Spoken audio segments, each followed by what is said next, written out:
ഈശോയുടെ നാമത്തിന് എന്നും മഹത്വമുണ്ടായിരിക്കട്ടെ. കുരിശിൻ്റെ വഴിയിലൂടെ എന്ന നൊയമ്പുകാല ചിന്തകളിലേക്ക് എല്ലാവർക്കും സ്വാഗതം. പലപ്പോഴും മാതാപിതാക്കൾ തങ്ങളുടെ കുട്ടികളിൽ ഒരുവൻ ഏറ്റവും നല്ലൊരു കാര്യം ചെയ്യുമ്പോൾ അവനെ അഭിനന്ദിക്കാനായിട്ട് അല്ലെങ്കിൽ അവനെ ഒന്ന് പ്രോത്സാഹിപ്പിക്കാനായിട്ട് അവന് സമ്മാനങ്ങൾ കൊടുക്കും.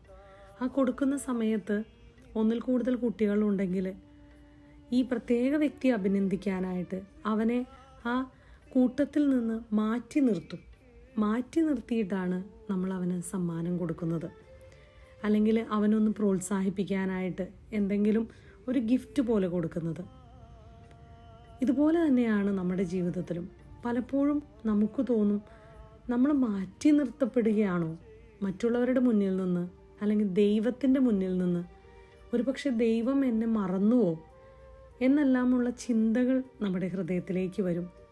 അപ്പോഴെല്ലാം ഈ മാറ്റി നിർത്തപ്പെടുന്നത് വിശേഷ വിധിയാലുള്ള ഒരു സമ്മാനം നമുക്ക് തരാനാണ് എന്നതാണ് അതിൻ്റെ പിന്നിലുള്ള സത്യം.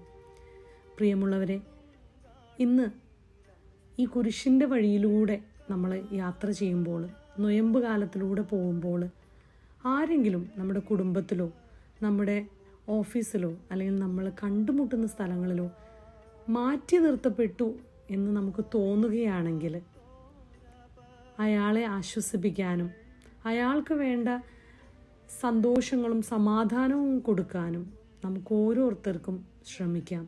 അങ്ങനെ ക്രിസ്തുവിൻ്റെ സ്നേഹം കറ തീർന്ന, ഒന്നും തിരിച്ച് അർഹിക്കാത്ത സ്നേഹം കൊടുക്കാനായിട്ട് നമുക്ക് ഓരോരുത്തർക്കും ഇന്ന് ശ്രമിക്കാം.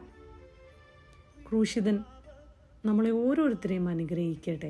ഈശോയുടെ നാമത്തിന് എന്നും മഹത്വമുണ്ടായിരിക്കട്ടെ.